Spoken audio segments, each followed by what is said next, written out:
Well, hello everyone, and Mokicha Moa, that means hello.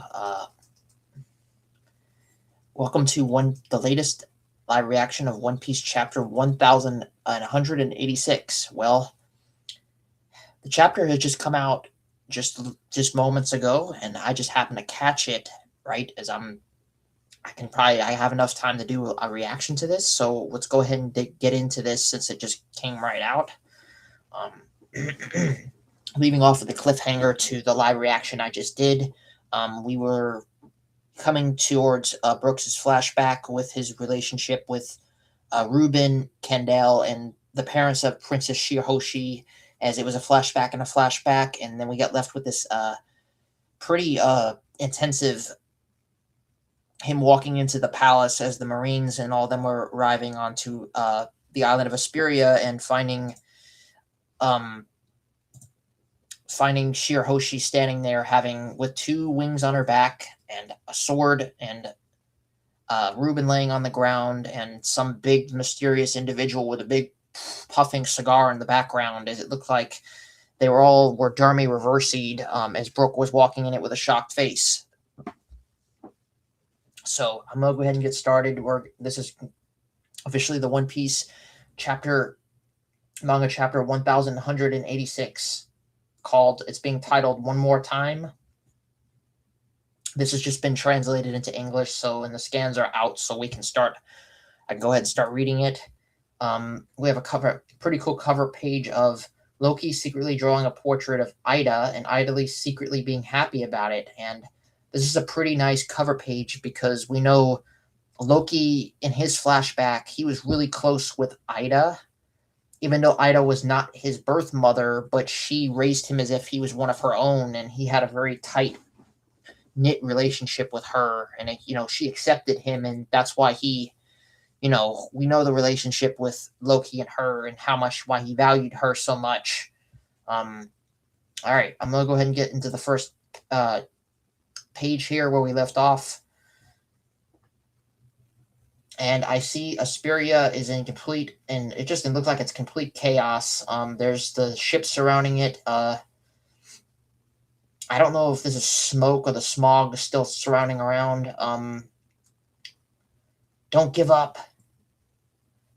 And yeah, for us, independence is the only way to survive. And it looks like these world government agents and Marines are coming here. And the civilians are trying to fight against them.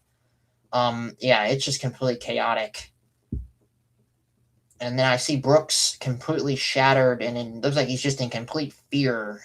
Leaving off from the last chapter, his face is still in shock. And then I see a silhouette of three faces here. One, I'm guessing that's got to be connected with Emu, and then there's Shirahoshi. She's completely Dharma reversied, and then this individual who has the same, I didn't even notice this before, he has the same goggles and hat that she actually was been wearing when we were first introduced to her. And Brooks like, huh? He's in complete shock. We're gonna go to the next page.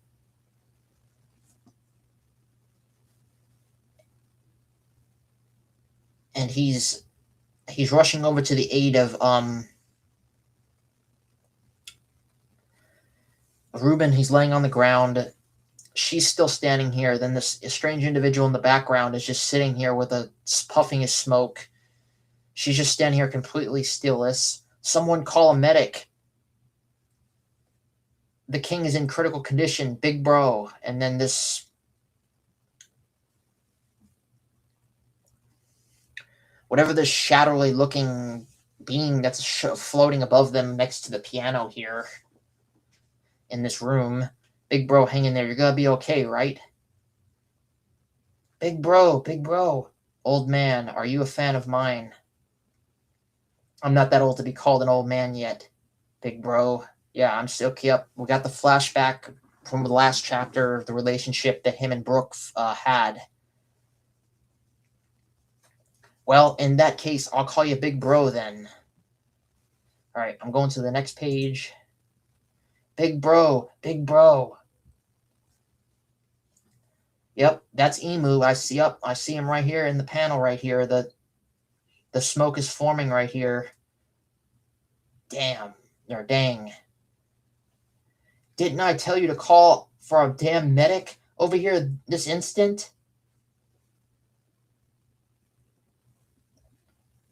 Coming in all of a sudden like this is really inconvenient.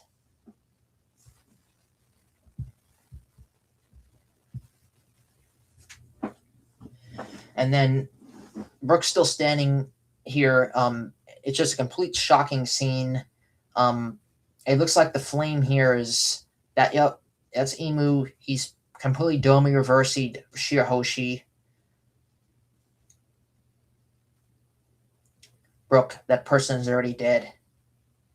That person, that's your father, Shirahoshi. What do you mean? Huff huff. Brooke's completely emotional, and he's looking over at her, and now he's looking over at this unknown individual who's standing behind her, just sitting on the steps puffing his cigar. Yeah, it's a cigar. I thought no one was going to say a cigarette, but it's a cigar. Who are you?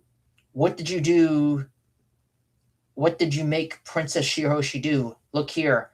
I have watched over this child since she was a baby. She's not capable of doing something like this. There is absolutely nothing about the princess that I don't know. And he's drawing his sword directly at him. I'm guessing he's probably going to respond, and we're going to find out who he is here in the next panel.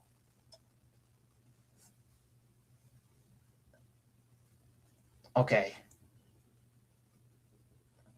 Now we got the next panel. Okay, I don't see him here. He's still in the background of the smoke, and then now it's Brooke and Gunko, or excuse me, Shirahoshi speaking to one another here. Well, Brooke, did you know this? I was a celestial dragon. This man is not my biological father. Did you know that? This man, don't refer to him like that. Huh? Wait, what are you talking about? Brooke's responding.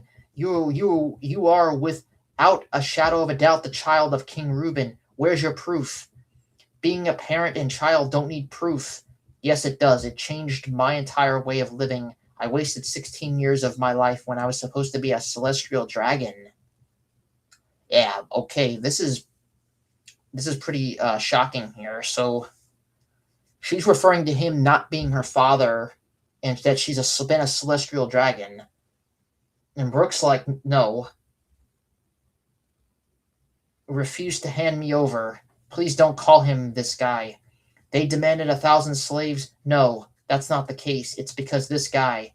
Can you even perceive this level of anger I feel?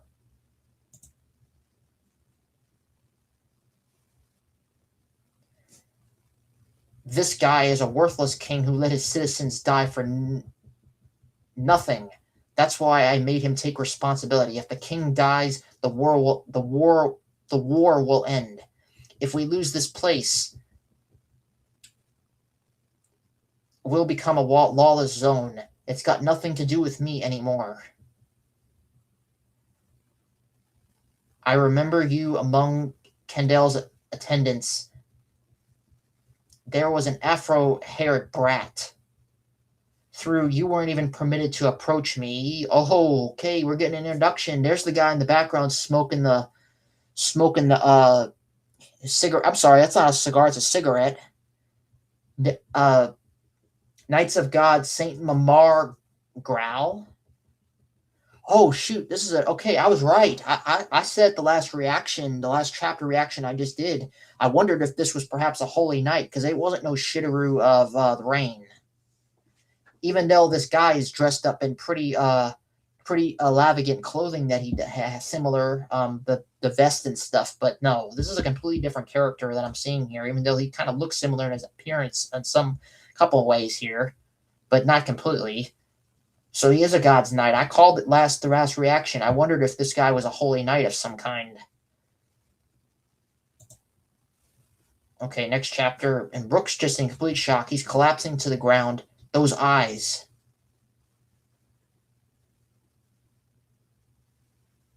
And now he's stating the Japanese bipolar Homographic eyes. Holy cow. Okay. There's no reason for me to come all the way to a remote country like this just to retrieve a single brat.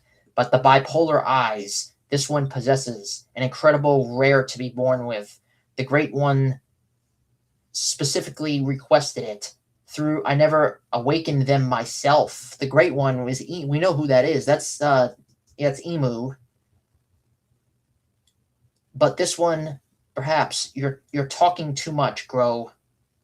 Oh, my apologies, Great One. Oh shoot. Okay, Emu's speaking through him through the omen flames or whatever that's in this room here. Oh, my apologies, Great One. Hey, Shuri, huh?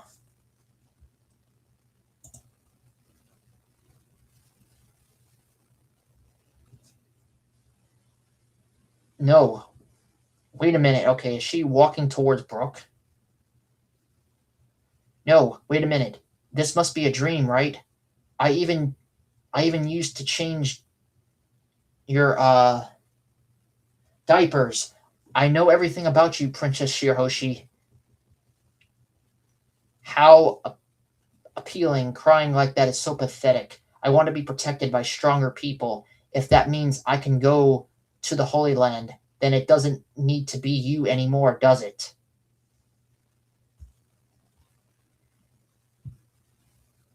Oh my gosh, Brooke. I really feel for him, man. Like he raised her. I mean, he grew up with her with the connection he had with his the relationship he had with well, I'm guessing she's claiming that that's not her father, but you know, the relationship between him, Ruben, and Candell here, and he was a part of raising this child. I mean, he does know a lot, everything about her practically. You were always an angel to me, but now you look like a demon. And it looks like she's getting ready to. I guess she's drawing her sword. She's getting ready to attack him. Gavini, I was not. I was not able to protect Big Bro, even though I owe my life to him. And man, she's getting ready to attack him. Bon Nineva, or Yvette. I'm trying to pronounce this word. I'm sorry. It sounds like a French word, maybe, or Japanese. Crows, frogs, slaves, and kings alike. Once everyone dies, they're nothing but bones. Oh shoot! She just got him right. She just stabbed him right in the head, man. In the end, we're all but just bones, and that's the end of it. And he completely collapses to the ground, and she's just walking away, turning around and walking away.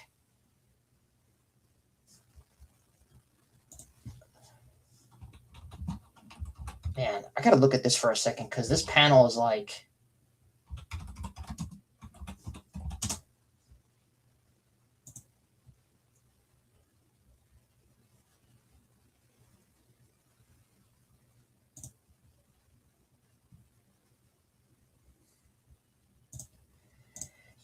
This explains the scar on his head. That's where it came from. She gave it to him. I just realized that because Brooke has that. He has like a damage on his skull because we know, since we've been, Brooke's had it since we've known Brooke. That can explain where he got that wound from or that scar. It came from her because she got him right in the head here like that. I just realized that now. Okay, I'm going to go down to the next panel and read this one.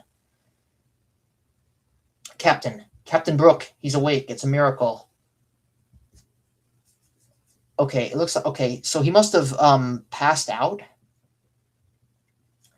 And I'm guessing the citizens of the people must have waken him up here.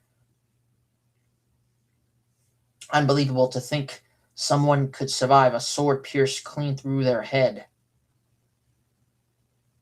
That's because it clearly missed the major blood vessels in the brain stem as it passed through the brain itself. Where's the king? Okay, so he's just waking up from what just happened. Well, I wonder how much the captain remembers. For now, it's best we don't give him too much of a shock. Please, no, please tell me. We have lost with the death of the king. Let me go to the next chapter. Someone witnessed Princess Shirahoshi being loaded onto a government ship. Most of the citizens have already abandoned this country. Even if we become refugees, what country in the world would take us in? Ah, Captain, this is bad. His wounds have reopened. Captain, stay with us. Captain. Captain, yeah, he's just had an emotional breaking down. Because I think he's coming to the realization that this wasn't just a dream. Oh my gosh, Brooke.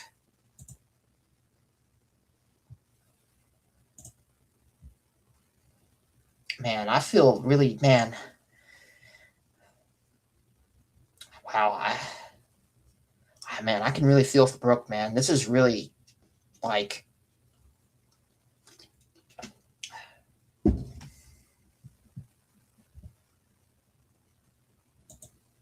this is really shocking.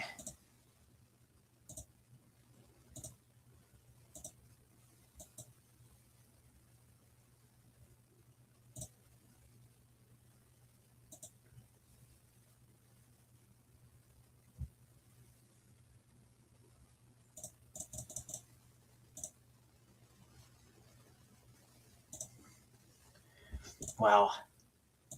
Okay, I'm gonna go to the next panel. I mean, this is just a lot, you all. I mean, I don't think I've seen Brooke ever this emotional. Like I'm saying, as his character. Okay, we're going back to the next panel. Okay, now he's a skull. Oh, okay, we're going back to the present. Okay, this is the end of his flashback then. Okay, because now we're going back to the present here, and then I see him. He's putting his hand over his head here, and he's explaining back then. I didn't even know devil fruits existed. I always thought what I saw was just a holification. It's because of how drastically the princess changed after my beneficiary's death. Because it was terrifying. She just looked like a demon. Hey, everyone. Oh, excuse me. I just passed over that box down here. If that's actually a real memory, wait, okay. Hey, everyone, if that's actually a real memory, one more time, is it okay if I believe in Shirahoshi, Princess Shirahoshi? And he's crying. He's remembering. Wow. He's speaking to both. Yeah, because, yep, Jinbei, Usopp, Frankie, and Nami are all listening to him as he's telling the tale here, and also as the reader just heard the entire flashback with them. Nami's even tearing up to this. Frankie's bawling. Usopp's in shock. Jinbei's just, I don't know. You know how he is. He's just got his I don't know what kind of face to say that his. Brooke's breaking down. If she really is a victim, run away, Brooke. And okay, he's remembering to what happened to her when she got frozen by Loki. Is it because I'm Papa and Mama's daughter? I want to save Princess Shirahoshi. Would it be alright if I borrowed someone else's strength? Okay, so Brooke wants to try and save her because he's coming to the realization that Gonko, which was probably they changed her name after she went to the Holy Land, and she went through the whole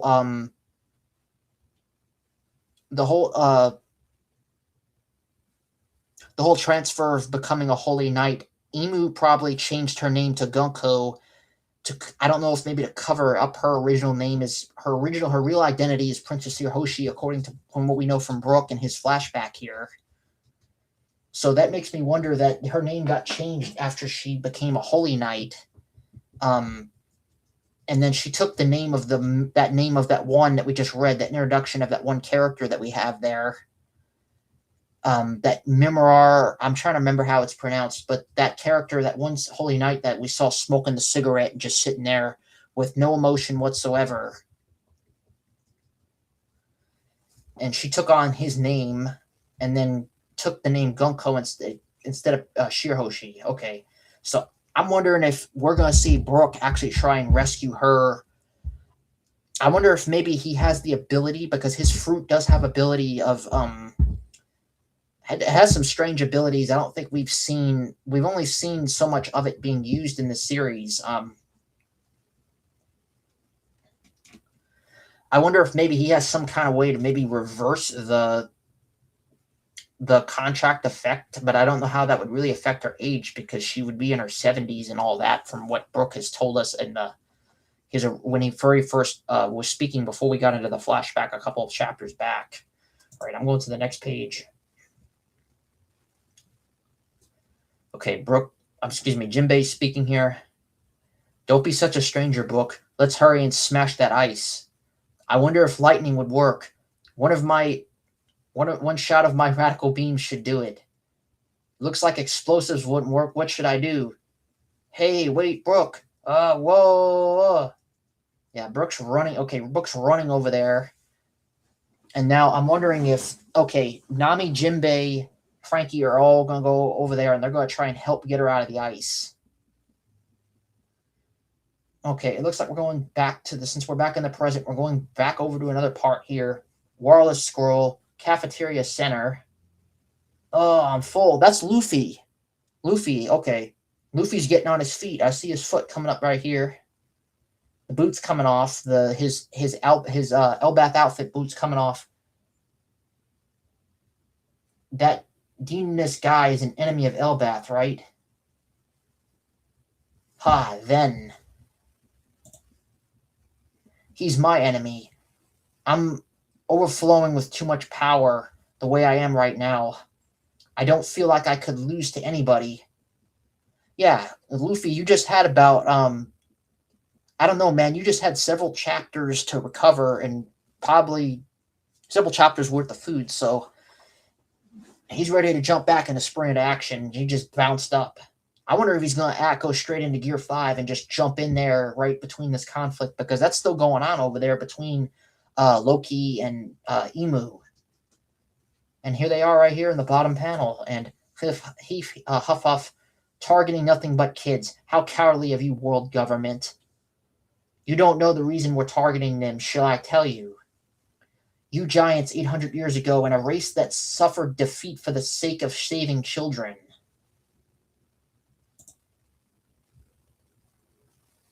What do you mean 800 years ago? A race nature don't just change in a few hundred years. As long as we capture the children, we can absolutely control you all however we want, even if they don't understand what is happening to them right now. History always repeats itself. It's already too late. You're already Mu's slaves. Shoot, the rain god's still. The rain god's still taking the children here. I see Darian Bragi jumping into action in the bottom panel. And then Emu is stating this. What the heck is this guy saying? Get out of Elbath. Here comes Luffy. Holy cow. You bastard. Boom. Punches him right there.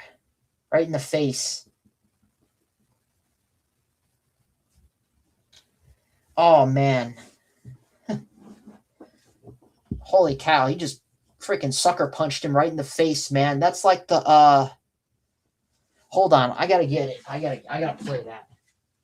I'm getting that vibe that what Luffy did to to Charles. Charlos, y'all remember that?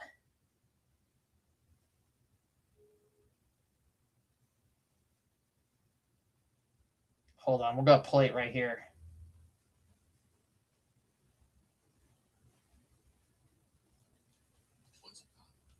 All right. I'm getting that vibe, man. The way he just came in there, hit him with a hockey infused punch like that.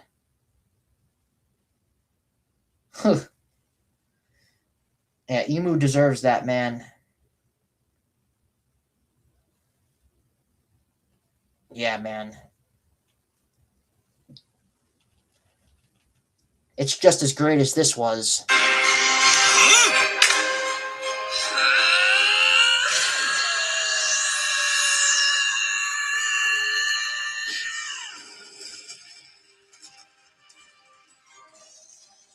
Man, he punched Charles straight through the the slave house back in Sabaody.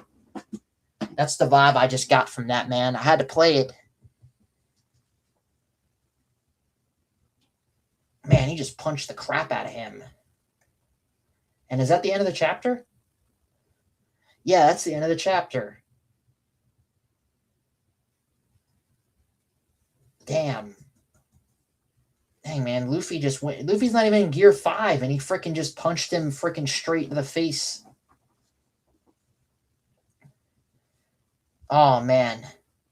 I bet that's the first punch he's had in 800 years, man. He's going to realize that this is Joy Boy once he activates Gear 5, and we're going to be getting in next chapter. The interaction between him and the Great One and Joy Boy in probably 800-something century years here. Wow. Okay, I can't really tell what the language is down here at the bottom of the chapter, so I don't think there's a break next week. I could be wrong, because I can't really, this isn't really correctly translated down here in this little box, but the rest of the chapter already has been, so I'm going to give this chapter another 1 out of 10. I'm going to give it a 10-10. Okay, because we got the ending of the flashback of Brooks, what happened with Brook and his past, and the connection he has with Shirahoshi. And I'm changing my box again for the next chapter. But I'm going to save that for the next live reaction to the next chapter. So I'm going to go ahead and leave it with that, you all. Everything was great. The ending of Brooks' flashback and really finding out what happened and his emotional reaction really is very it's very heartfelt to see Brooke like that, and finding out exactly what scarred him on his head for after all these years. And then also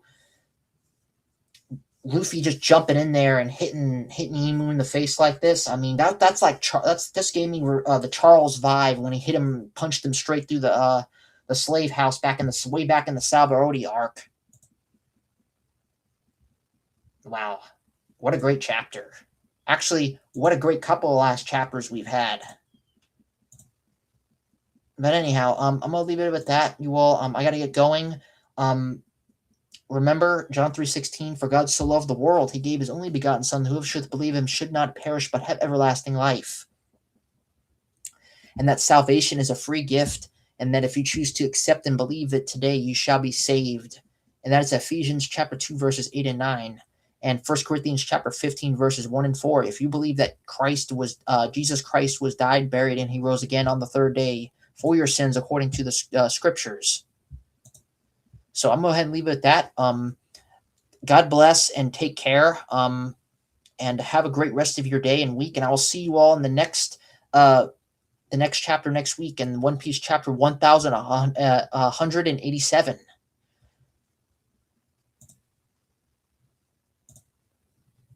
All right.